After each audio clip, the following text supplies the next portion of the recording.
జై శ్రీరామ్. శ్రీరామపీఠం రామచంద్రపురం. ఈరోజు వైశాఖ బహుళ అమావాస్య సందర్భంగా స్వామివారి యొక్క అలంకరణ అందరూ కూడా చూసి నమస్కారం చేసుకోండి. ఈ వైశాఖ బహుళ అమావాస్య నాడు చాలా విశేషమైనటువంటి ఫలితాన్ని ఇస్తుంది. ఈరోజు సాయంత్రం కనుక దీపదానం చేసినట్టయితే అది ఇంట్లో దీపాలను వెలిగించిన అఖండమైనటువంటి ఫలితాన్ని ఇస్తుంది. సమస్తమైనటువంటి పితృదోషాలని కూడా పోగొడుతుంది ఈ అమావాస్య. అట్లాంటి అమావాస్య నాడు ఎవరైతే స్వామిని ఆరాధన చేస్తూ ఉన్నారో, ఎవరైతే సాయంత్రం ప్రదోష వేళ స్వామివారి దర్శనం చేసుకుంటున్నారో వారందరికీ కూడా సమస్తమైనటువంటి శుభం కలుగుతోంది.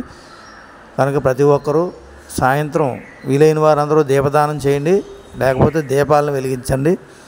జై శ్రీరామ్, జై శ్రీరామ్.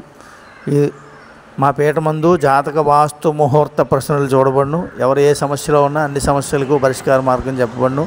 ప్రతి ఒక్కరూ కూడా మా పీఠాన్ని ధరించండి. ప్రతి పౌర్ణమికి కూడా విశేషంగా అభిషేక అర్చనలు జరుగుతాయి, అన్న వితరణ జరుగుతుంది. కనుక భక్తులందరూ కూడా శ్రీరామపీఠంలో పూజల్లో పాల్గొని అందరూ కూడా తరించవలసిందిగా కోరుతున్నాం. జై శ్రీరామ్, జై శ్రీరామ్, జై శ్రీరామ్. శ్రీరామ జై రామ, జై జై రామ.